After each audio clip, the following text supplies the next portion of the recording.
Fala pessoal, está começando mais um Sportcast, o seu podcast para falar sobre saúde e performance.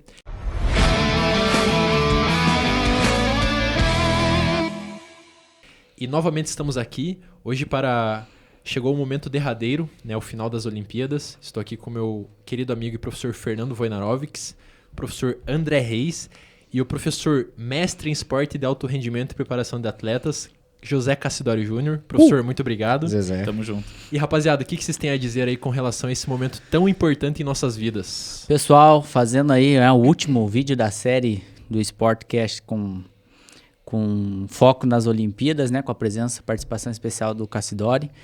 E os últimos dias aí foram definitivos, né, podemos dizer assim, muitas emoções. Tivemos no basquete, Estados Unidos sendo campeão em cima da França, tanto no masculino quanto no feminino, um jogo com dificuldade, alucinante. Acirradíssimo. Curry fez a diferença ali no quarto. Nossa. E, cara, vou te dizer que no feminino a França podia ter levado se não errasse tanto. E assim, a gente né, falou sobre isso, hein? Lembra que a gente falou no Questão oscilação psicológica, né? No último Questão episódio. psicológica, França jogando em casa. No feminino isso pode pesar muito. E pesou. Não ganhou nos detalhes. Teve um momento do jogo que chegou a abrir 10 pontos. Terceiro, quarto, tava ganhando 10-0. Né? Nossa. Tava... Sabe onde eles travaram? Tava 35-25. Daí os Estados Unidos começou a reagir, eles fizeram 40 e pararam no 40. Ficou travado ali Travou. no 40. Sei lá, deve ter ficado uns 10 minutos a 40 Teve minutos. a número 4 da França, que tava chutando umas bolas de 3, acertou bem. Parece que assim, quando ela errou um passe, cara, Já era. desandou o time. Assim. Acabou, cara. Ali que travou o jogo. Ela fez um passe errado. Demora pra voltar, Cara, né? parece que travou o jogo. Perde a assim. confiança, né? Deu dó. Mas quase, né? No final ainda quase empatou, né? Uma bola caiu de 2. Se tá um passo pra trás, tinha empatado o jogo. Na verdade, ela errou na aterrissagem, né? Ali, na hora que ela recebeu, que ela foi botar o pé pra saltar, que ela passou Passou pouquinho, um pouco, né? Então, Nossa. Poderia ter Um empatado. detalhe Ali. lisíssimo ali, né?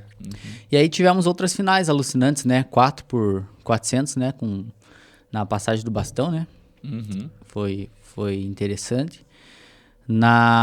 No 200 metros rasos, né? No masculino também, né, deu cara? Botswana. Todo mundo queria o americano, né? Não, 400 não. Eu Não, no 200 metros. Não, confundi com 200. Não, 200, você falou 200. É 200, isso isso mesmo. Isso aí.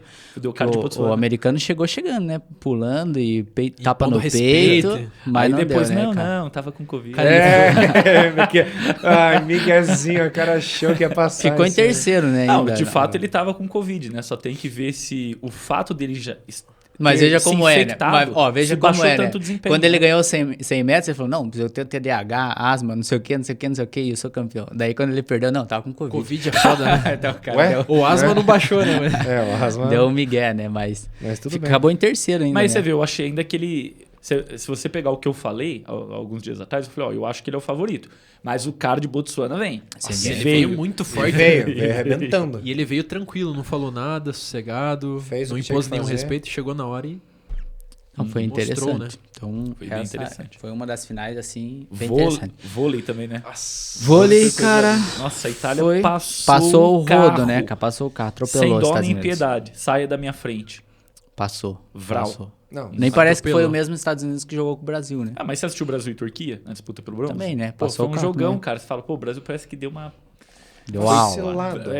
Deu mole pros Estados Unidos, cara. Deu O Brasil mole, não não foi. podia ter ganhado. ganho. Não poderia, não poderia. E aí no futebol era meio esperado, né? Meio esperado, né? Mas teve Porque- aquela questão, aquela polêmica lá do pênalti, né? Uhum. O VAR. Que também eu acho que o VAR ali pecou, né? O VAR deu uma pipocada, parece, Pipocou, né? parece que Porque pipocou. assim, muita gente ficou, porque o árbitro não quis. Não, o árbitro parou e ficou aqui, ó, ouvindo. Acompanhou. Ele escuta o que o VAR tem pra falar. O árbitro não tem replay. Ele vai ver o replay se o VAR falar que há alguma dúvida, né? Então, quem errou, na verdade, foi o próprio VAR. E não a mulher que estava apitando o jogo. Que eu acho que se eu não me engano, até vi na transmissão, acho que foi da Casé TV, o Casimiro, eu não quero saber dessa juíza aí, né? Falou assim, claro que ele estava talvez até mesmo um tom de brincadeira, né? Mas eu digo, a juíza em si, ela não tem culpa, né? Sim. Porque ela teve ali 1/10 de segundo para resolver.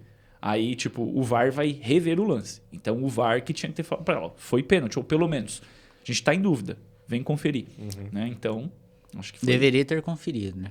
Deveria. E a seleção não jogou bem como esperado, né? Como jogou contra a Espanha, né? Poderia ter dado um pouquinho mais. A Ludmilla, assim, tava aparecendo mais no jogo, o técnico acabou tirando e parece que daí deu uma apagada no jogo, né? Eu sempre tenho a impressão que camiseta pesa nesses casos. Pesa, né? Pesa. O pessoal do Brasil chega, pô, vamos enfrentar os Estados Unidos, o todo poderoso Estados Unidos, né? Então poderia ter ganhado ali, tal, poderia ter ganhado no vôlei feminino. Então, né, a gente percebe que de fato existe esse problema. Falta um pouquinho de cabeça, né, você acha? O fator psicológico é muito determinante nesses momentos, né? Não tem como. E aí tivemos também Sifar Hassan, né? Na maratona. Nossa, Cara, essa mulher é braba, né? E a Hassan, se eu não me engano, há 1 ou 3 anos atrás, não me lembro, que foi nos campeonatos mundiais, se eu não me engano, teve um campeonato mundial que ela ganhou 1.500, 5.000 e 10.000. Nossa. Agora ela ganhou. Ela pegou bronze no 5, no 10 e ouro na maratona. E para vocês verem o que é potência aeróbia. Tem anos que eu discuto com vários colegas que eu falo assim, um corredor de 10.000 tem total plenitude para correr uma maratona para ganhar. Cala a boca, você não sabe o que você está falando. Tome. Sifar Hassan é Tá aí, ó. diferenciada, Tá né, aí. bicho? A mulher é braba, né? Entendeu? Não foi ela que caiu na última Olimpíada e passou... Aham. Levantou e passou todo mundo. Levou um Sifar Hassan, Ela é é Levou um ela é pacotado. absurda. Mas é só você Agora- ver, né, o tamanho da Mas deixa eu só fazer Caraca. um fiapinho. uma consideração. Ela compete pela Holanda, não é? Uhum. Vocês perceberam como que a Holanda vem bem em esportes cíclicos? A Holanda Porra, e a não. Noruega, Cara. eles estão pegando a tradição que eles têm nos jogos de inverno, nas modalidades de inverno, que na patinação a Holanda é muito forte, patinação de velocidade, em distâncias longas principalmente. A Holanda é muito forte. Parece que eles estão usando daquela experiência para treinar fundistas, né? E a Noruega também. Você pega a experiência lá que eles têm com os esquiadores e tá passando para os corredores de fundo. Porque do nada você vê lá o norueguês e o holandês aparecendo lá no meio dos etíopes e dos quenianos. Né? Sim. Então isso é uma coisa a ser considerada. Com certeza. O professor até havia falado que a Holanda era uma potência para aparecer no quadro e No acabou quadro de num- medalha- Não, apareceu. Fechou em sexto, se eu não me engano. A Holanda... Ficou... igual eu falei, a surpresa para mim foi a Austrália e a decepção foi a Inglaterra. Só que você sabe por que a Inglaterra decepcionou? Porque, olha só, cada país que é potência olímpica tem alguma modalidade esportiva que dá muita medalha que eles dominam. Por exemplo, os Estados Unidos sempre dominaram a natação, certo? A China domina salto ornamental, levantamento de peso. A Inglaterra dominava o ciclismo. E a Holanda foi lá e derrubou a Inglaterra. A Holanda ficou em primeiro no quadro de medalhas do ciclismo.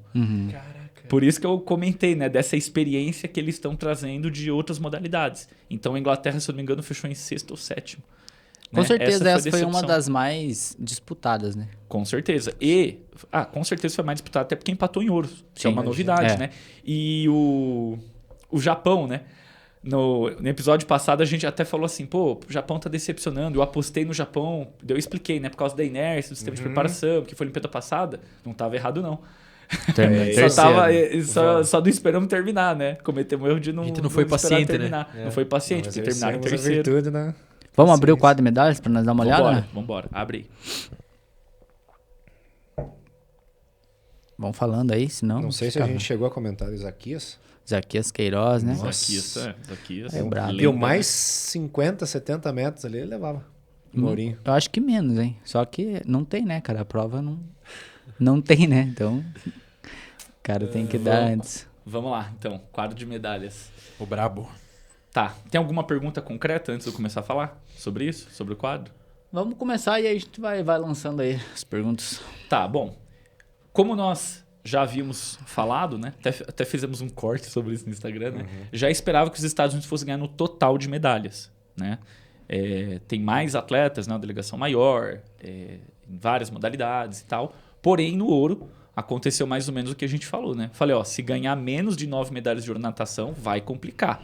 Só vai ter chance se de fato conseguir aproveitar no atletismo aquela transição dos jamaicanos. E foi exatamente o que aconteceu. E na natação, os Estados Unidos ganhou 8 medalhas de ouro. 8, e né? quase 8. perdeu para a Austrália. A Austrália fez 7 ouros Então.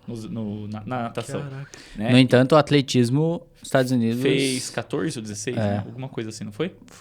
Foram 14. 14. Agora pensa o seguinte, nas últimas 3 edições, ou 4 edições dos Jogos Olímpicos, perderam no 100 masculino e feminino, no 200 masculino e feminino, no 4 por 100 masculino e feminino, já é menos 6. E aí você vai tirando ali um 400, um 110 com barreiras, que sempre alterna. E dessa vez, né, pegando essa transição, os Estados Unidos roubou todas essas medalhas. Então, Fez uma... ele conseguiu tirar a deficiência da natação nesse ano E para compensar ganhar, em compensar outras. no atletismo. Mas você veja, se tirasse a natação dos Jogos Olímpicos, perderia. A China fez 2 ouros na natação, os Estados Unidos fez 8. Né? Então, se você subtraísse daí 8, seriam 32. E da China seriam 38, se você tirasse a natação, né? Em número de ouros. Só que teve um porém também que é bem importante, né, cara? Na final do salto em altura, o americano não quis dividir o ouro e, ó... Não quis dividir. Se lascou. Se lascou. Porque perdeu daí. Se lascou, é verdade. Ele poderia ter O dividido o neozelandês ouro. lá passou ele daí, pulando 2,38. Verdade. Então, E é o um neozelandês detalhe tinha a melhor marca do ano, né? Aí eles empataram na marca. Mas você sabe que... É que assim, claro ó, o americano ele tava com a moral muito alta, porque ele passou todas de primeira, se não me engano. E quebrando o recorde pessoal. Exatamente, 2 vezes, inclusive, né? Em 2 saltos. E aí, com 2,38, que os dois pararam, né? E aí perguntaram se eles queriam, o americano acabou que não quis. E aí acabou perdendo. Então, Se deu mal, né? poderia os Estados Unidos estar com 41, vamos dizer assim. Poderia, é verdade. Mas também tem uma coisa assim, né? É claro que isso é um fato que você citou, mas você sabe que eu sou É o contra princípio do esporte, né? empate nesse caso. Não tem que ter empate, tem que ter desempate. O cara tem que ir até o limite, né? Até onde ele Exatamente. aguenta. Empatar, você aceita? Não tem que ter. Vamos desempatar. Alguém tem que... Mas Respeitou é opinião, o né? olimpismo, Vamos né? pensar, Claro, opinião, isso é opinião. Isso não é, fato. exatamente. Que a gente tá falando que é opinião. poderia... Agora, uma outra coisa importante que eu queria dizer, né? Novamente, quadro de medalhas não oficial. Jogos Olimpíadas é uma competição de atletas e não de países. E o quadro de medalhas é um conceito, né, para justamente ter essa atratividade, né, da atração, né, dos espectadores, né, para assistir. essa análise, né? Para ter essa análise e tal. E o que acontece? A gente pensa o seguinte, não, os Estados Unidos ganhou porque está em primeiro no quadro de medalhas. Mas se a gente for fazer uma análise bem aprofundada, eu diria que essa Olimpíada é um empate de fato. Por quê? Haviam 45 modalidades esportivas. Então, o que seria aqui os Jogos Olímpicos? Seriam 45 campeonatos mundiais executados em forma de torneio. Né? Que o torneio, para quem não sabe, é a mesma coisa que um campeonato, só que é executado num curto intervalo de tempo. Diferente dos campeonatos que são em temporadas, né? Vamos dizer assim. Demora mais para você fazer as competições, certo? Mas geralmente a maioria das modalidades que são do programa olímpico são feitas naturalmente em torneio, né? Nesse formato. E os jogos é um conjunto de torneios, por isso que chama Jogos Olímpicos. Tem os Jogos da Juventude, Jogos Abertos, a gente fala. É um conjunto de vários torneios. Então é o seguinte, são 45 campeonatos mundiais. Daí você vai falar assim, pô, mas tem 80 medalhas. Não são 80 campeonatos mundiais, é porque cada modalidade às vezes tem várias provas. Sim. Então, temos 40 títulos mundiais para os Estados Unidos e 40 títulos mundiais para a China. Ah, mas os Estados Unidos têm mais medalha. Prata e bronze. Mas o que a gente tem que pensar? Que prata e bronze são vitórias pessoais e sociais. Mas não são vitórias de verdade. Por exemplo, se a China ficou 40 vezes em primeiro, vamos dizer que dessas 40, em 20 vezes os Estados Unidos ficou em segundo, que contou lá como medalha.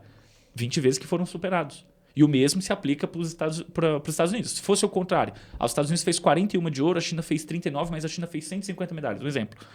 A análise seria a mesma. É o melhor quem fez mais ouros, porque foi mais vezes campeão. Mesma coisa no futebol. Você chega e fala assim, não, Itália e Alemanha são tetracampeões da Copa do Mundo. Não, mas a Alemanha é melhor porque a Alemanha tem mais vice. Não existe essa análise. Por quem é campeão e quem não é campeão. A prata e o bronze são conquistas pessoais, até por causa do slogan do Comitê Olímpico, que a gente já comentou. O importante é competir e não ganhar. Né? A gente até discute, né, que a luta então. pela vitória é mais importante. E é o que acontece. A medalha de prata e bronze, ela vem justamente para coroar o teu esforço. Mas não é a vitória. Você não é campeão olímpico porque você ganhou a prata. Você é medalha de prata, você ficou em segundo. Né? Então eu vou dizer que é um segundo lugar. Eu vou dizer que é um empate. Agora, o que a quantidade total de medalhas nos dá de informação? Aqui sim, tem uma análise mais importante que os Estados Unidos estaria na frente. Ela mostra que esse país ele tem o esporte mais desenvolvido. Por quê? Porque você tem mais modalidades que você está ganhando medalha e maior número de medalhas. Só que nesse contexto, eu acho que é até melhor sistema de pontuações, que já existiu no passado. Hoje em dia não há mais essa discussão. Mas no passado, lá nos anos 70, nos anos 80, alguns meios de comunicação espalhados pelo mundo, assim, de imprensa, eles faziam contagem por pontos.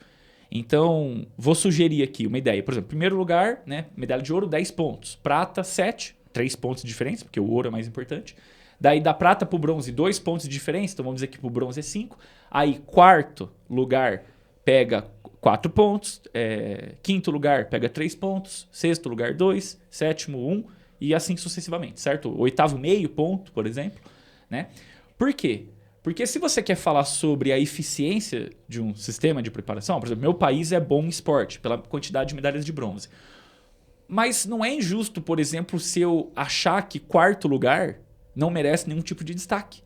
Porque o bronze, o medalhista de bronze, de fato, ele ganhou uma premiação. Isso é legal. Só que ele não ganhou a competição. Ele ganhou uma premiação por causa do seu grande êxito. Mas quarto lugar também é um grande êxito.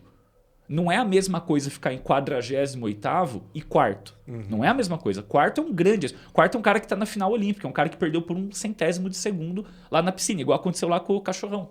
Lembra que a gente estava discutindo sobre isso? Então não é a mesma coisa um cara cair igual o Cachorrão caiu e um cara que cai na primeira eliminatória. É totalmente diferente. Então, por exemplo, num sistema de pontos, eu acho que é mais interessante. Só que se você for somar os pontos, provavelmente ele vai dar mais ou menos parecido com o quadro de medalhas. Porque como é uma amostra grande, ela vai meio que se normalizando, sabe? Então, assim, os Estados Unidos, eles mostram que, de fato, eles têm um país que tem um esporte muito popular e desenvolvido. Enquanto a China tem maior eficiência no seu sistema de preparação, porque ela consegue focar. Tanto que a gente olha até pela quantidade de medalhas. Observe lá, os Estados Unidos fez 42 bronzes, 44 pratas, 40 ouros. Já a China, ela tem muito mais ouro do que prata e do que bronze. Ou seja, eles pegam aquilo que eles são bons e investem profundamente nisso, certo? Isso a China também teve a oportunidade de ficar com 41. Acho que talvez na barra fixa que deu teve Japão. Teve aquela que era por equipes. O colchãozinho tava abençoado, derrubando todo mundo. Que 2 chineses caíram, né? Que foi uma coisa bem atípica. Teve o caso polêmico também. Por exemplo, aquela atleta intersexo que venceu. 2 atletas intersexo participaram, as 2 venceram. Daí aquela que venceu a chinesa na final. Certo? Nossa. Então, quer dizer, é algo polêmico.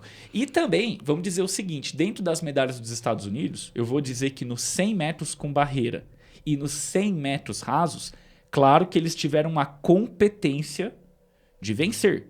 Porém, para quem assistiu e sabe que foi marcado no milésimo de segundo, eu vou dizer que entre o ouro e a prata existe um pouquinho de sorte. Foi competente de estar ali naquele momento com aquele tempo.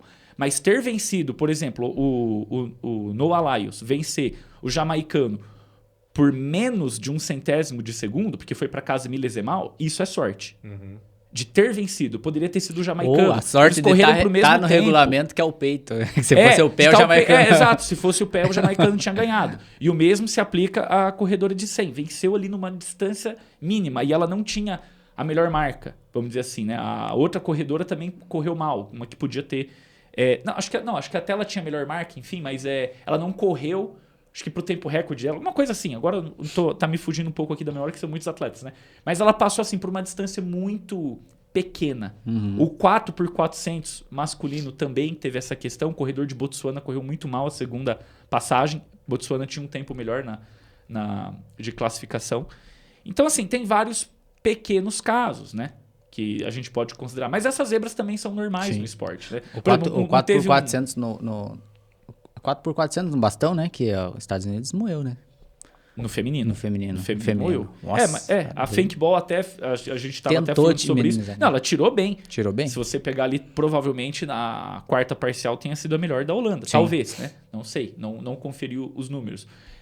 Mas ali no início, na primeira ou na segunda troca de bastão... Acho que é a segunda. Teve uma holandesa que correu muito mal. Sabe? Acho que foi a segunda. Enfim. E tem outras. Na escalada também, tinha um norte-americano que era o favorito, tinha recorde, não conseguiu ir bem. Inclusive, a China ganhou uma prata nesse caso. Sabe? Então, teve vários pequenos casos. Tiro esportivo também, a China perdeu um ouro lá. Teve um badminton também que eles perderam, que tipo, era totalmente favorito. Então, assim, é complicado essa questão do IC, né? Da sorte, né? Por exemplo, no futebol feminino mesmo, a gente não teve um pênalti. Talvez mudasse a história do jogo. Talvez a gente tivesse ganhado o jogo. Entendeu? Então, tem esses detalhes aí, né? Então, vamos dizer que foi um empate justo, né? Agora, o que dá pra gente entender também sobre superioridade? Isso é uma coisa que eu gosto de bater nessa tecla. Fiz os cálculos. Nessa Olimpíada, você teve 329 conjuntos de medalha. Ou seja, 329 trios, ouro, prata e bronze, foram distribuídos nas competições. Como os Estados Unidos e a China ganharam 40 cada um, eles fizeram o mesmo valor percentual. Estados Unidos ganhou 12,1% das medalhas de ouro. E a China também ganhou 12,1% das medalhas de ouro. E lembra que nós falamos no início que seria uma das Olimpíadas mais disputadas da história?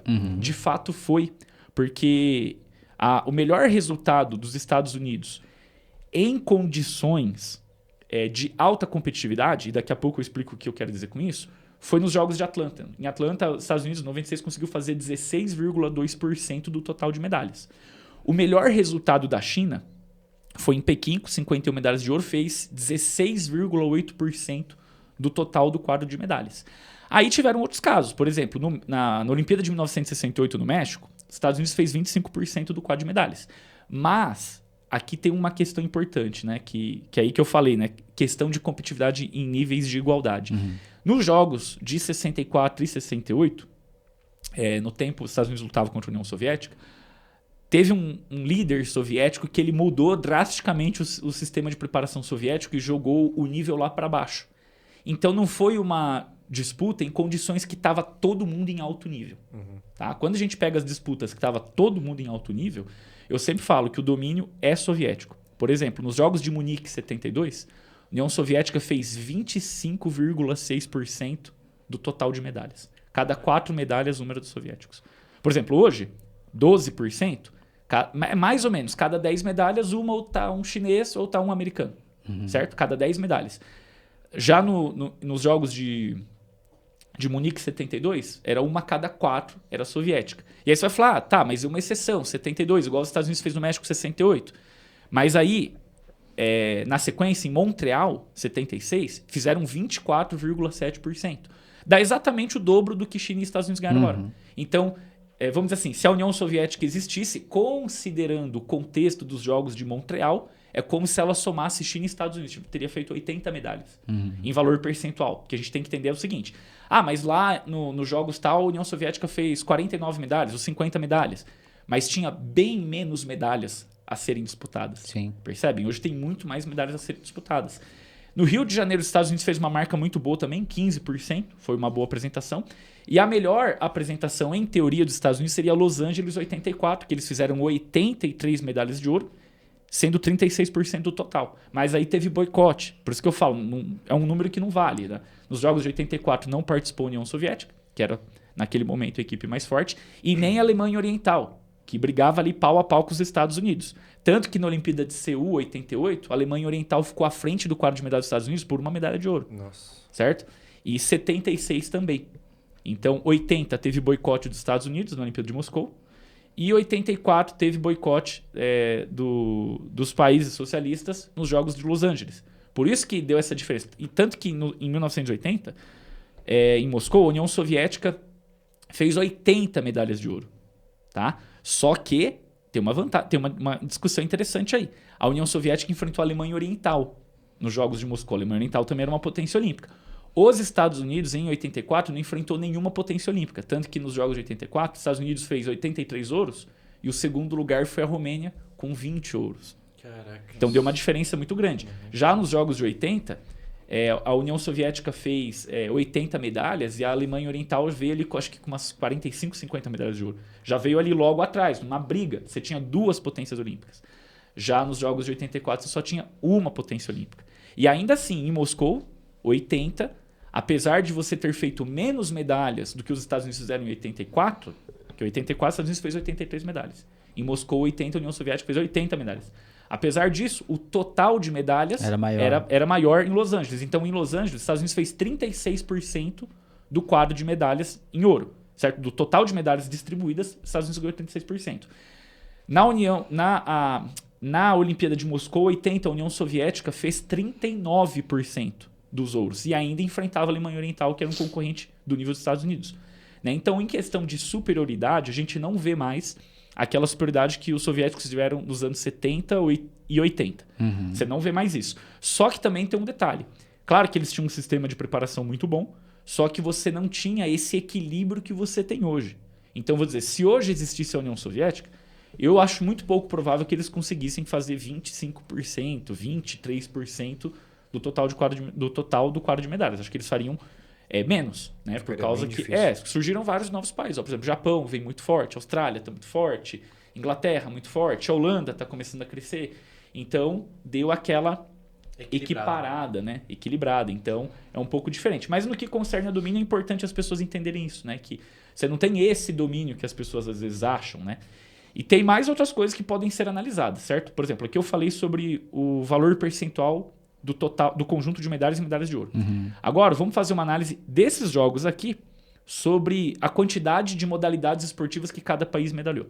Das 45 modalidades, os Estados Unidos conseguiu fazer medalhas, independente do tipo de medalha, em 34 delas. A China fez em 23.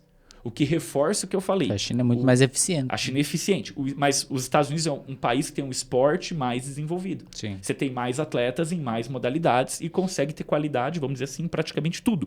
Mas a China ela aposta naquilo que ela é forte. Agora, olha só. Número de modalidades com ouro. Que fez ouro, de fato. Os Estados Unidos fez ouro em 14 modalidades e a China também fez em 14 modalidades. Agora, uma outra análise. Ó, número de modalidades com domínio. Você fala assim, esse país manda nessa modalidade. Os Estados Unidos mandou na natação, porém não foi um domínio total, completo. Ele fez 8 ouros, a Austrália fez 7, certo? Mas a gente pode ainda dizer que é domínio porque fez uma quantidade muito grande de medalhas. Acho que fez 25 ou 28 medalhas ao todo, se eu não me engano. Natação? Na natação. 28 medalhas. 28 medalhas, né? 13 de prata, 7 de bronze. E 7 de ouro e... 8 de ouro. Agora, no atletismo... E você vê, né? Deu... O total de ouros que os Estados Unidos ganhou dentro da natação equivale a 22% do total de medalhas distribuídas na natação.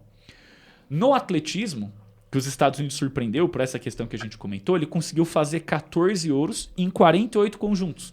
Ou seja, dá 29%. Então, vamos colocar assim, que a cada 3 medalhas que saíam no atletismo, uma era dos Estados Unidos. Então, foi um êxito bem interessante. Agora, vamos falar da China. A China... Somando atletismo e natação, dá mais da metade do quadro total de medalhas, né? 24 medalhas. Então, você vê, domínio mesmo... Assim, o que garantiu o resultado dos Estados Unidos? O que garantiu o resultado dos Estados Unidos? 2 modalidades.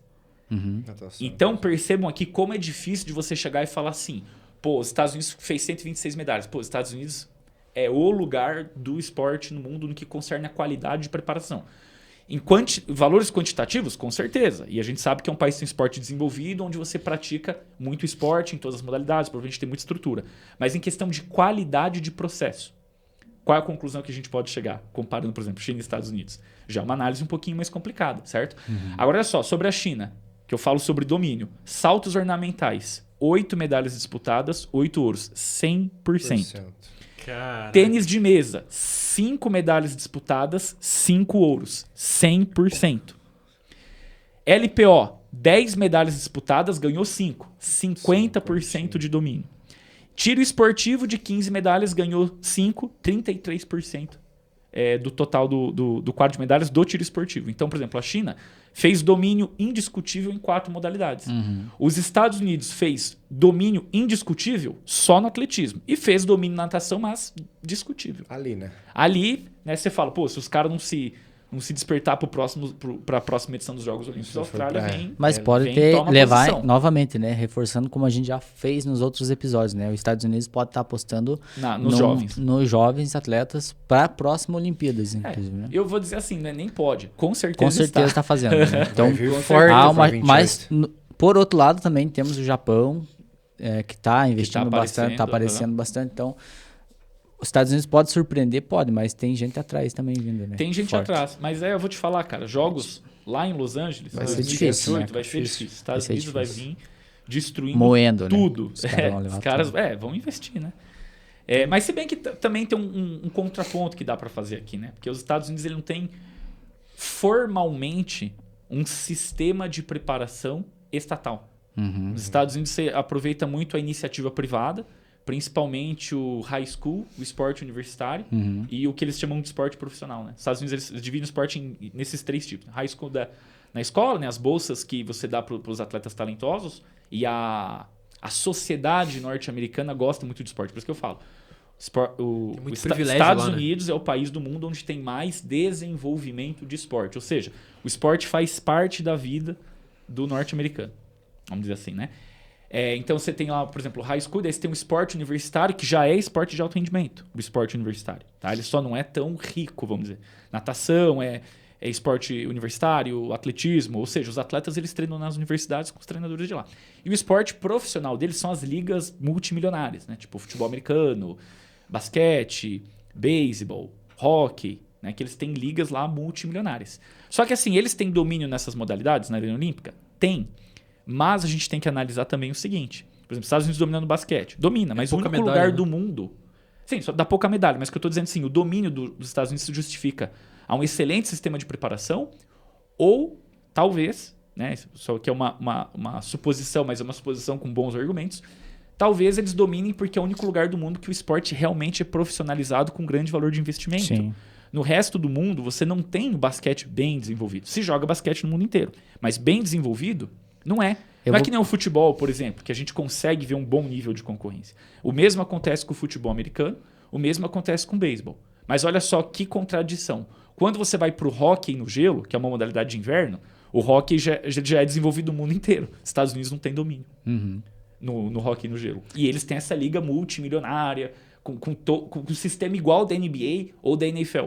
E eles já não conseguem ter o mesmo êxito. Por quê? Você vai para o hóquei no gelo, você tem Suécia, você tem Rússia, você tem Canadá, você tem vários países que tem o hóquei bem desenvolvido, onde o esporte é popular, tem trabalho da federação, tem clubes, tem uma liga forte, tem toda a organização desse processo. O que a gente não vê no basquete no resto do mundo, certo? Sim.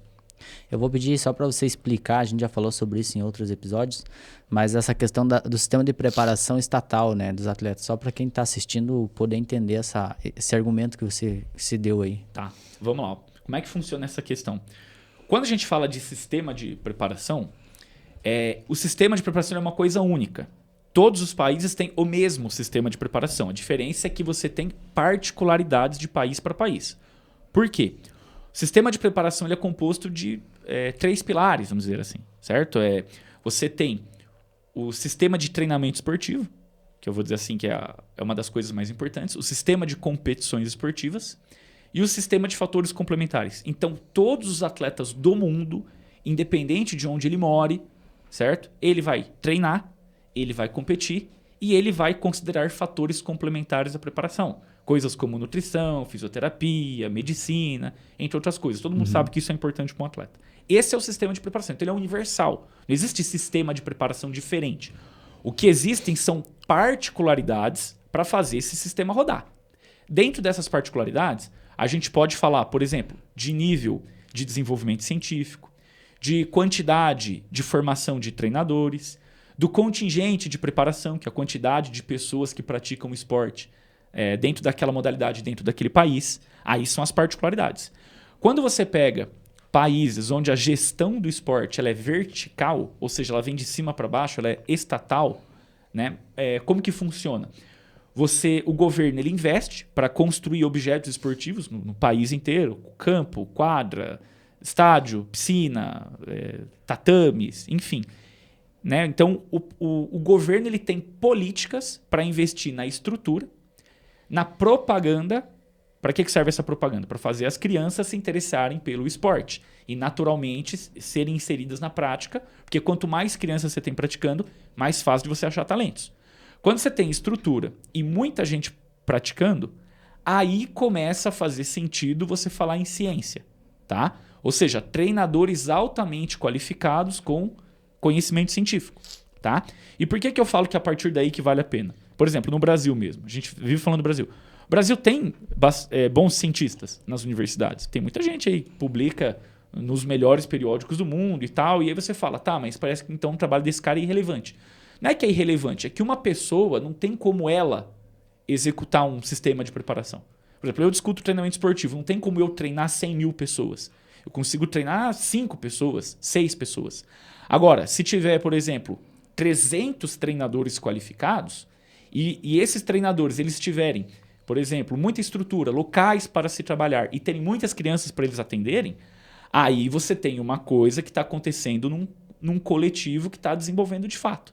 Agora, não adianta você ter conhecimento científico, esse conhecimento científico ele não é disseminado entre os treinadores, e caso seja disseminado, você tem poucos treinadores e eles não têm estrutura para trabalhar. Então, o que adianta você chegar e falar assim, pô, eu entendo tudo de esporte, de atendimento e preparação de atletas, mas eu trabalho como personal. Beleza, teu conhecimento ele não está sendo aplicado, certo? Você só sabe disso. Uhum. Então, um país que geralmente faz uma gestão estatal do esporte, ele tem políticas.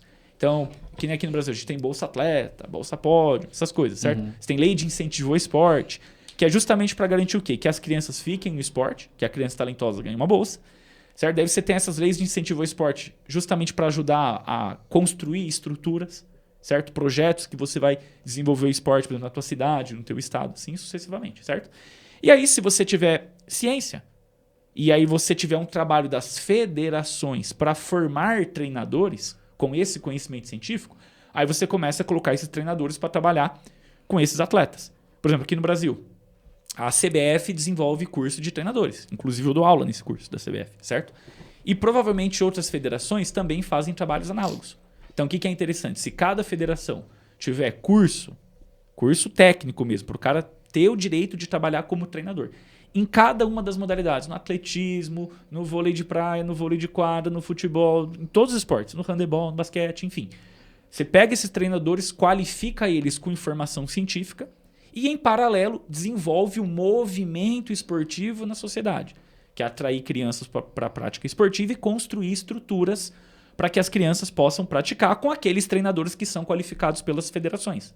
Se você fizer isso, daqui 8 anos você tem uma potência olímpica. Daqui 8 a 10 anos você tem uma potência olímpica. E é uma pena, porque o Brasil tem uma capacidade tem potencial para estar brigando. Potencial. Tem potencial. Diversidade genética, tem de tudo no Brasil, vamos dizer assim.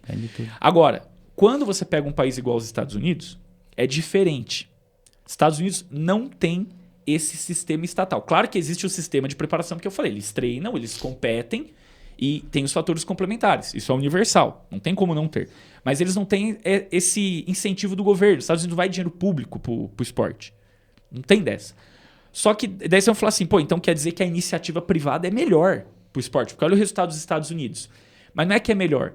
Só dá certo nos Estados Unidos pela cultura esportiva do americano. Como eu citei, faz parte da cultura do americano o esporte. Então, na escola, por exemplo, a educação física escolar nos Estados Unidos não é igual a nossa, que é focada na motricidade, focada no esporte. É diferente, é outra pegada. O patriotismo também, né? Os caras defendem muito. Fato. Então, nos Estados Unidos o que acontece? Você tem as estruturas que a própria iniciativa privada possui. As escolas, as universidades. Daí você tem um sistema de bolsas para os atletas irem para essas universidades e escolas. Daí você tem vários treinadores preparados. Você tem muita gente nos Estados Unidos que trabalha numa consultoria esportiva. Por exemplo, o cara é personal trainer, mas ele tem um bom conhecimento de biomecânica, de fisiologia, dessas áreas, e ele atende atletas. E como você tem lá um bom PIB, uma boa renda per capita, as pessoas têm geral. Vou botar o meu filho para treinar com aquele treinador que eu acho bom. Na minha cidade, ele não está nem no clube, que seria, entre aspas, estatal. Uhum. Claro que nos Estados Unidos não seria estatal, mas vamos supor que fosse. Uhum. Ele nem precisaria levar para lá, porque o pai fala, não, vou pagar para o personal. Que é um cara que tem conhecimento sobre isso. Então, nos Estados Unidos, você tem muita gente praticando esporte, com muitos profissionais que têm boa qualificação, e tudo isso é feito de forma individual. O Estado ele não faz esse investimento. Aí as escolas e as universidades conseguem selecionar os melhores desse orgânico aí que rola, que é natural da população. Então, como nos Estados Unidos a cultura do povo americano é muito ligada a esporte, eles conseguem fazer esporte sem ser uma organização estatal. Mas só eles. No mundo inteiro, todos que tentaram fazer de uma forma que não fosse estatal, o resultado foi ridículo.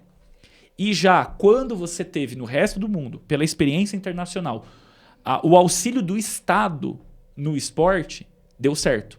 E foi, na verdade, foi sempre a melhor solução. Então, quando a gente pega, por exemplo, o Japão tem um monte de coisa lá. Tem coisas similares, a Bolsa Pódio, Bolsa Atleta, premiação por medalha, tem tudo isso aí, certo? Na Austrália tem, na China, muito mais, que a China é praticamente uma cópia do antigo sistema soviético.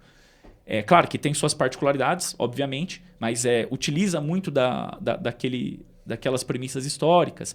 A França também utiliza o sistema de preparação estatal. O Brasil, a gente tenta fazer uma coisa meio mista, vamos dizer assim. Né? Vai acomodar, né? É assim que funciona. Mas a grande questão é que...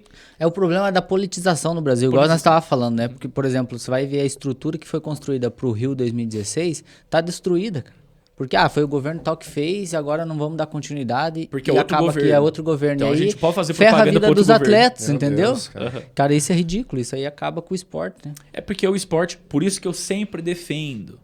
Os caras podem falar o que quiser. Se quiser pode criar polêmicas, discutir comigo, mas eu falo, o esporte tem que ser apolítico. Sim, com Esporte não tem que ficar defendendo nenhum tipo de pauta social ou política, certo? Não acho, por exemplo, que o esporte seja lugar... Esporte. Por exemplo, a gente ficar discutindo o tempo inteiro se são mais ricos ou se são mais pobres, se são pessoas de diferentes gêneros, raças, se você tem países socialistas ou capitalistas. O esporte é o seguinte, uma competição de pessoas. As pessoas vão lá e fazem o seu melhor. Atleta A contra atleta B. Atleta A contra atleta B. Eu não quero saber se ele é norte-americano ou se ele é norte-coreano. Não importa. Se é verde, azul. Entendeu? Eu estou falando do desenvolvimento daquele ser humano dentro da filosofia do Barão Pierre de Coubertin. É Perfeito. isso. Acabou. Não é outra coisa. Bom. E toda vez que você politiza, você cria problemas. Lembra que a gente citou lá nos episódios passados? A Rússia invadiu a Ucrânia, então tira a Rússia da Olimpíada. Tá, mas os Estados Unidos invadiu o Iraque lá em 2003 e foi para a Olimpíada em 2004 normalmente. A Rússia em 2016 foi banida por doping. Aí agora tá rolando uma polêmica aí dos Estados Vamos Unidos falar por sobre doping. isso? Vamos falar sobre isso aí? Aproveitar o gancho aí? Vamos lá. Saiu uma matéria lá, né? Vamos colocar aí, ó. Doping. Esse é sempre um tema Enquanto você muito- coloca- Coloca aí, vai falando. Quando aí você que coloca, eu só vou concluir esse pensamento, né? Que eu tava dizendo dessa questão de politização, né? Então, por exemplo, o esporte, para dar certo, ele tem que ter apoio do Estado. Não adianta. Você pode ter qualquer posição política, você pode ser o cara mais, sei lá, liberal do mundo, que acredita na livre iniciativa e tudo mais, que o Estado não tem que fazer tanto parte da vida das pessoas. Você pode ter essa posição, mas o esporte, ele entra naquelas coisas que são básicas, que o Estado tem que financiar. Primeiro, porque a gente não tem condição de financiar pela iniciativa privada, certo? E segundo, que mesmo que a gente tivesse condição, a gente não tem essa cultura. O patrocinador do Brasil, ele só vai patrocinar se ele vê grande vantagem de lucro com aquela propaganda, com aquela marca, entende? E já, como eu citei nos Estados Unidos, é bem diferente. Nos Estados Unidos as pessoas têm outra visão de esporte. No Brasil é muito assim, será que esse cara vai dar medalha? Será que esse cara vai dar resultado? Esse cara é bom mesmo? Será que vale a pena?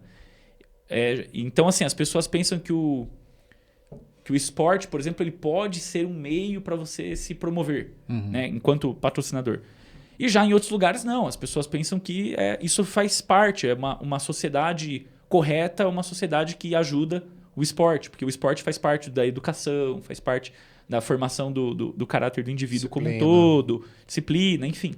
Então, o esporte é mais desenvolvido em certos países, certo? Certo. Perfeito. E aí saiu essa notícia aí, né? A Agência Mundial Antidoping acusa os Estados Unidos de esquema que permitia atletas competirem dopados. Tá. O que é a tua análise a respeito dessas especulações aí?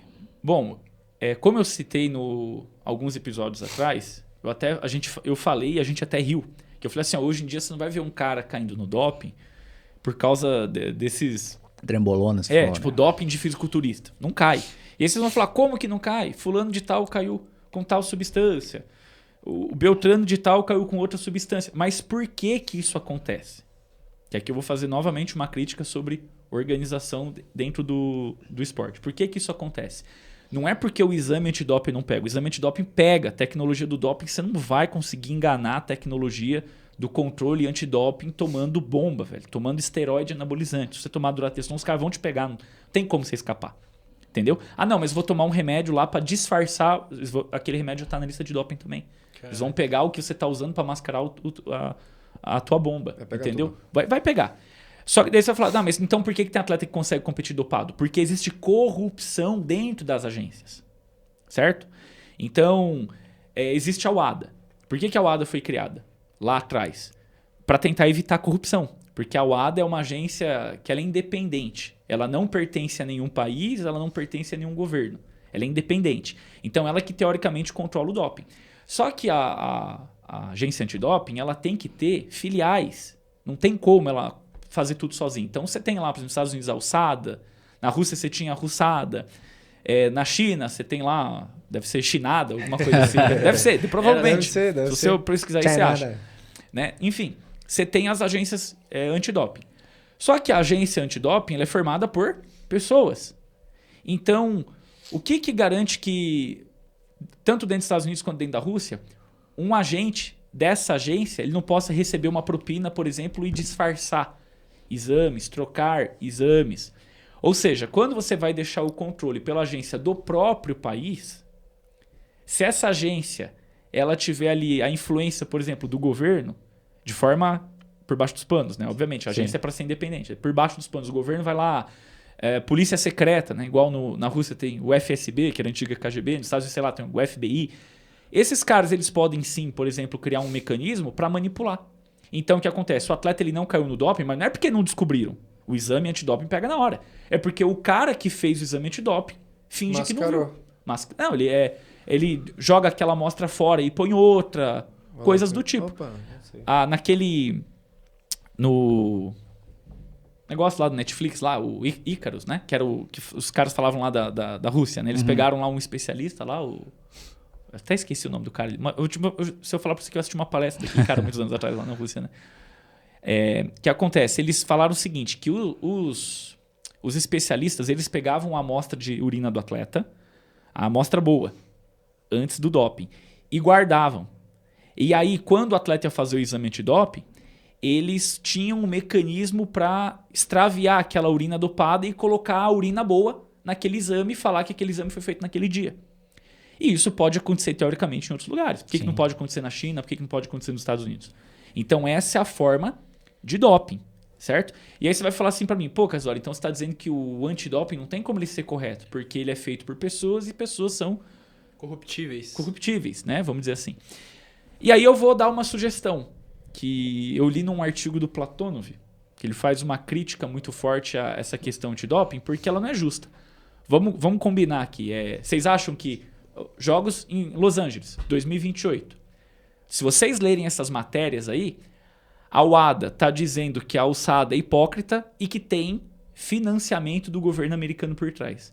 Vocês acham que a UADA vai banir a bandeira dos Estados Unidos na Olimpíada? Vai participar como o Comitê Olímpico Americano, não pode tocar o hino e não pode usar o uniforme dos Estados Unidos, igual fizeram com a Rússia? Não vai. Mas se tem influência do Estado, é exatamente a mesma coisa que supostamente aconteceu na Rússia. Sim. Você não pode banir os atletas. A gente já teve essa discussão também. Isso seria um ato bem político, você punir os atletas. Porque os atletas não têm nada a ver com isso. Você pode até punir a bandeira. Não vai aparecer a bandeira, porque o governo está envolvido. Então vamos tirar a bandeira. Mas os atletas têm que participar, certo? A não ser que ele de fato caia no doping. Qual é a sugestão que o Platonov dá, que eu falei?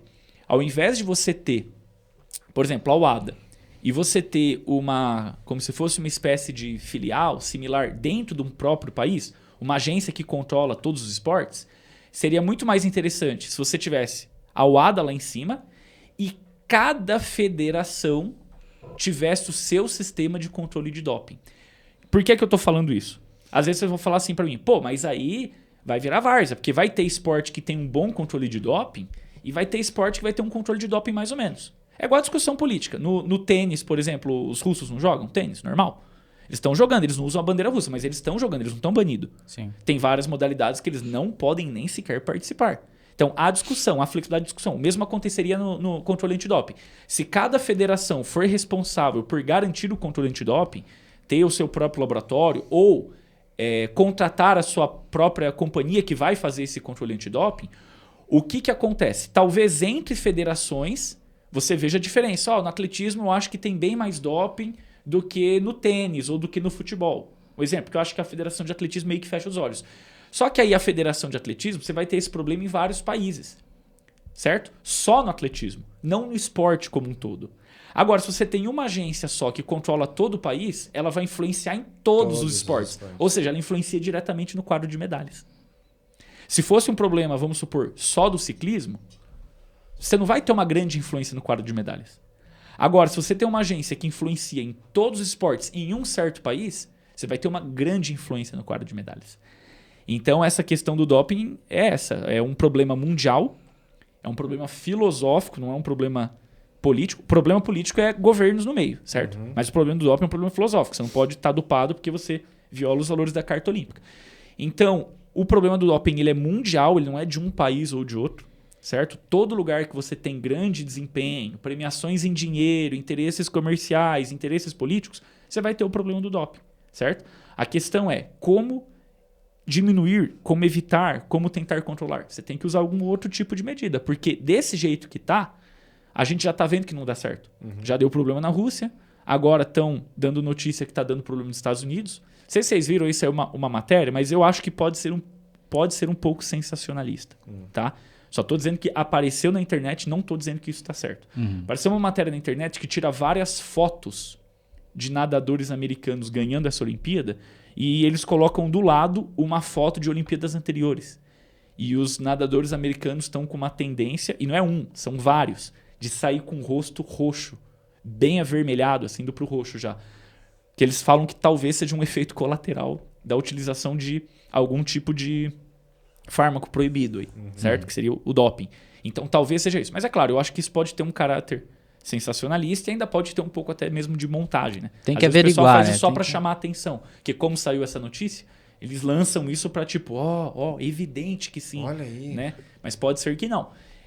Mas de fato, quando você cria essas agências, como eu citei, né, nacionais, e elas que fazem o controle do doping, aí elas vão prestar contas para a WADA, que seria tipo a instância superior, fica um pouco mais difícil. Então, acho que cada federação tinha que ter o seu próprio controle e ela responder para a WADA. E a WADA, como um órgão internacional, vamos dizer assim, fazer visitas surpresa. Porque tem um controle da federação. A federação de futebol vai fazer o controle de doping. E depois a federação de futebol passa o feedback para a WADA. Por exemplo, a FIFA organiza isso, daí cada país faz o teu, tal, vai passar para a FIFA vai passar para a WADA. Tá tudo certo. Cada federação faz o seu. E a WADA, numa atividade bem menos intensa, vai de vez em quando, de forma independente, também fazer controle antidoping nos atletas. Certo? Ao invés dela deixar para aquela agência local. Porque se a agência local... Fiscalização da vai ser fiscalização. corrompida. Entendeu? Que ela pode ser corrompida. Sim. Então, se a WADA faz surpresa, só que daí você vai ter várias agências, porque cada agência é para uma federação diferente, então você não vai conseguir corromper o esporte como um todo. Você vai diminuir esse fator de corrupção. Seria bem Então, interessante. acho que esse é um ponto de vista interessante. Show de bola. E agora falando de Brasil, pra gente fechar esse episódio aí, Cassidori. Tivemos aí o Brasil fechando em 20º, com 20 medalhas, 3 de ouro, 7 de prata e 10 de bronze. Quais são as suas reflexões a respeito do Brasil aí? Eu acho que a gente teve mais ou menos aí uma manutenção do que Em foi relação feito à antes. última, as duas últimas, né? Ficou Rio 2016, 7 ouros também. E o total de medalhas no Rio Foi 19, se não, deixa eu ver. 19, 7 de ouros. E aí em Tóquio também, 7 ouros, 6 prata, 8 bronze, 21. E agora em Paris deu uma caída aí, 3 de ouros. Deu uma caída em ouros, né? Então, só que como a gente estava discutindo, na hora que a gente estava falando de quadro de medalhas, o ouro, ele vai mostrar a superioridade. Quem é o campeão. O Brasil ele teve, acho que Certo. se não me salvo engano, 11 chances de ganhar medalhar, ouro, né? de medalhar, né? Que Então, acabou perdendo. Então, o ouro, ele vai representar a superioridade, o campeão, certo? Quem é o melhor naquilo. Por isso que eu falei que, na minha visão, a Olimpíada terminou empatada. Não é Estados Unidos em primeiro, é empate. Porque o total de medalhas, ele não significa que você é o melhor. O melhor é quem ganha. Não é quem participa bem. Quem participa bem mostra o quê? Que o país está se desenvolvendo bem, tendo atletas que estão em condição de ganhar, certo? Então, o Brasil, como ele não é uma potência olímpica, ainda a gente está se construindo, eu acho que a análise mais válida, mais correta para nós é o total de êxitos, independente de ser a medalha de ouro. Medalha de bronze, vale finais, é importante. Então, talvez seria legal se a gente fizesse a contagem de pontos, igual eu dei aquele exemplo, né, no início ali da nossa discussão. Claro que a gente não tem esses dados aqui agora, mas dá para pesquisar e executar isso. Então, assim, na minha opinião, tá mais ou menos igual. Porque a gente fez menos ouros, fato, mas está muito concorrido. Nunca foi tão concorrido. Nunca empatou o primeiro e o segundo lugar com 12% de medalha. É o menor valor percentual dos últimos tempos aí. Você sempre tem ali 14%, 15% do campeão, do total de medalhas de ouro. Certo? E agora está 12%. E depois é um monte de países atrás ali quase empatado. Igual eu falei, Japão, Inglaterra, Austrália, Holanda, tá todo mundo muito próximo. E ainda porque não teve a Rússia. Se tivesse a Rússia, você pode separar aí 70 medalhas para a Rússia. Ia ter umas entre 15 e 20 medalhas de ouro. Porque a Rússia tem uns esportes que ela tem muita tradição. Por exemplo, ginástica rítmica, com certeza ia ganhar. Nado artístico, com certeza ia ganhar. Saltos ornamentais, com certeza ia tirar alguma coisa da China. Na ginástica artística, com certeza tiraria alguma coisa dos Estados Unidos. Então, o que acontece? Ia equilibrar ainda mais. Você está entendendo? Essa vantagem que os Estados Unidos e a China tiveram em relação a esse segundo escalão, que ficou ali Japão, Austrália, França, Holanda e Inglaterra, esse segundo escalão ia se aproximar um pouco mais ainda do primeiro, que o primeiro ia diminuir um pouquinho por causa da participação da Rússia. Certo? Se tivesse. Então, assim, tá muito acirrado de um jeito que nunca foi. Então, tá mais difícil ganhar medalha. Certo? Principalmente medalha de ouro. Então, acho que a gente tem que avaliar o Brasil não por medalhas de ouro, no presente momento. A gente tem que avaliar pelo total de medalhas e pelo total de atletas que ficaram top 10. Finais. É que a gente fala finais porque no atletismo vai 8, na piscina vai 8, mas vamos dizer assim, top 10. Top 10 já tá bacana. Porque um atleta que é top 10 do mundo, ele mostra o quê? Que ele está em altíssimo nível. Ele pode ganhar. O atleta jamaicano que perdeu lá pro Noah Alaio, você acha que ele vai perder sempre? Não. O cara perdeu por milésimos de segundo. Se ele corresse no outro dia, talvez ganhasse. Eu já ganhasse, ou um dia antes. E vou além ainda. Vocês viram que tem um monte de Instagram que publicou isso? Que a World Athletics, eu acho, fez essa análise e colocou as parciais da corrida de 100 metros rasos, né? Tipo, do 0 aos 10, qual foi o tempo? Dos 10 aos 20, qual foi o tempo? Dos 20 aos 30, dos dois. Do americano e do jamaicano. E eu, obviamente, né, eu que sou um doido por modelagem, eu já modelei os dados. Tá tudo lá, velocidade em cada parcial, tudo certinho, né? Tá guardado no meu celular. Se quiser, eu até abro aqui e falo para vocês. Teve um dos trechos que o jamaicano começou na frente e aí teve um trecho, ele ainda não tinha chegado na velocidade máxima, que ele acha que ele deu uma errada de passada. Porque ele vinha assim, ó, vou desenhar aqui, ó, pra vocês entenderem. Imagina um gráfico. Distância, velocidade. Velocidade vem crescendo na distância, crescendo, ela vai estabilizando e faz assim, né? Essa é a curva de aceleração de um atleta na distância dos 100 metros rasos. Imaginando que nesse eixo aqui do gráfico está a distância e aqui está a velocidade. O americano fez isso perfeitamente. O jamaicano, ele começou melhor, ele estava e de repente ele fez assim, ó. E voltou a acelerar. Teve um trecho que ele deve ter errado uma passada. Nossa. Deixa eu ver aqui, ó. Vou falar aqui para vocês. Porque eu modelei esse dado. Os caras lançou lá na internet, eu já falei, opa, vou calcular aqui a velocidade. Quer ver? E o Noah Lyles, tipo assim, acreditando, ó, né, que ele é muito brabo. Já tô com os dados aqui, ó. De 0 a 10 metros. O Noah Lyles fez 5,12 metros por segundo de velocidade média nesse trecho. E o jamaicano fez 5,26. Então o jamaicano estava mais rápido. De 10 a 20 segundos, os dois fizeram 9,70. 10 a 20 segundos não, metros. Perdão, de 10 a 20 já metros. Acabou a prova. Não, é que eu confundi aqui. De 10 a 20 metros, eles fizeram 9,70 metros por segundo. Empatou. Dos 20, só que daí o jamaicano tá na frente, porque ele fez de 0 a 10 melhor. Dos 20 aos 30 metros, ou seja, esse trecho da distância, O americano fez 10,86, o jamaicano fez 10,98. O jamaicano mais na frente ainda. Aí dos 30 aos 40, o americano fez 11,62 metros por segundo e o jamaicano fez 11,36. Pegou, Então, fisgou. ele diminuiu a velocidade. Aí dos 40 aos 50, o americano fez 11,76 e o jamaicano fez 11,90. Olha só, o todo jamaicano perdeu velocidade, no outro trecho ganhou de novo. O que mostra que talvez ele tenha errado uma passada. Talvez, certo? Aí dos 50 aos 60, o americano fez 12,04 e o jamaicano fez 11,76. Piorou de novo. Que ó, ele tinha feito 11,36, aumentou para 11,90 a velocidade e aí caiu para 11,76 de novo. Ou seja, ele errou, com certeza ele errou, porque ele desacelerou antes de atingir a velocidade máxima. Aí, dos 60 aos 70, o americano fez 12,19 e o jamaicano fez 12,04. Ou seja, ele saiu de 11,76 para 12,04. Ele recuperou, certo? Aí, dos 70 para os 80, os dois fizeram 12,04. Dos 80 aos 90, o americano fez 11,90 e o jamaicano fez 11,76. E dos 90 aos 100, 11,76 e 11,62. Então, você percebe que o americano ele fez uma corrida mais técnica. Ele só foi, de fato, superior na velocidade máxima que foi num trecho só de 10 metros. Que ele atingiu 12,19 contra 12,04. Mas se você pegar praticamente todas as outras parciais, o jamaicano vinha acelerando mais, só que com pequenos erros. É um tropicão. Faltou pro jamaicano treinar a coordenação neuromuscular, né? Talvez. Faltou os Deu modeladores de aquela ali, corrida, ó. né? Ou até mesmo um aspecto de Subir a preparação cadência, psicológica, né? Também, tática. Porque você sabe que quando você vai correr 100 metros rasos, qualquer corrida de velocidade, o Fernando que treina velocidade direta sabe, se você colocar 100% do esforço, às vezes você quase tropeça. Você já Sim. percebeu isso? Parece que você tem que trabalhar tipo a 98, 99% do esforço, não a 100%. Você faz 100% Você do troca, esforço, passa. é mais fácil de você errar. Então, às vezes, o cara na ansiedade de querer ganhar Caraca, pode faz muito errar. sentido. Sim. Entendeu? Não, mas é sério isso que eu falei. Às vezes pode ser mesmo um problema de coordenação. Mesmo. O Problema cara de atingir coordenação. uma cadência muito alta e dá uma...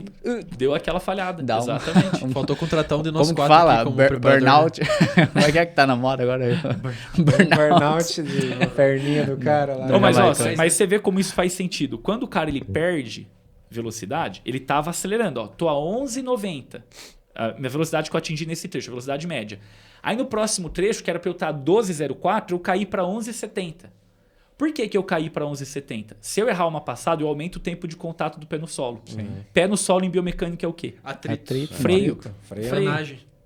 Entendeu? Então faz todo sentido. Agora, pode ser até mesmo que seja outra coisa aqui, mas é uma análise superficial. Né? Então você vê como Bem que as superficial, coisas né? são...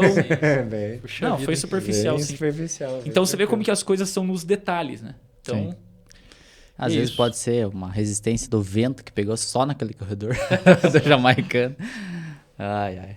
É isso aí, Mas pessoal. é isso. Galera, estamos chegando ao fim de mais um episódio. Esse é o último aqui das A Olimpíadas. saga. Agradecer mais uma vez nosso querido Imensamente professor aí, professor. Muito obrigado. mestre Você é o José cara. Cassidori. Galera, mais uma vez, se inscreva no nosso canal, curta, compartilhe, siga a página do José Cassidori. Fala aí, José.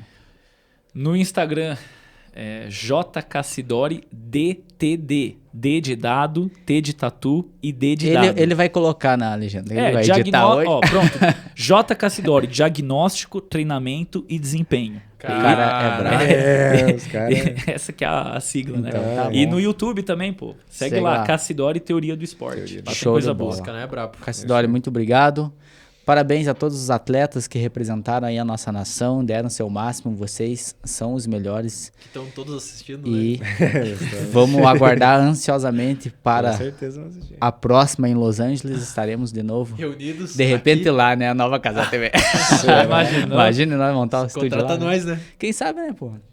Não custa nada, Nunca né? se Deixa os sabe, moleques né? sonhar. O próprio Até lá, a gente vai Casimiro, tá rico, né? Casimiro da Casa Casimiro. TV. Eu lembro que eu acompanhava Começava ele no YouTube streaming quando ele de- tinha um canal que ele fazia com aquele, acho que era Pedro Certezas. E o pior é que os caras faziam em formato de live. Eles não estavam juntos. Estavam online, assim, os caras ficavam fazendo piada, velho. De Olha coisa só. de futebol. Sabe? E de repente o cara Bombou, né, mano? Não, então a gente vai chegar lá. Modéstia- e os revolucionou caras a são bons, transmissão. né, cara? São. Os profissionais que trabalham lá modéstia à parte, os caras mandam bem demais nas Nossa, narrações. Os caras são únicos, né? O Pedro Scooby narrando o surf foi demais, né? Representaram demais, cara. E eles puxaram um pouquinho pro lúdico, informal. pro Quebra aquele lúdico. politicamente correto, né? Eu gostei. Então, isso Eu é gostei legal, bastante, né? que a Zé TV revolucionou. Então, foi demais. Valeu, galera. Muito obrigado. Nos vemos na abraço. próxima. Um abraço. Tchau.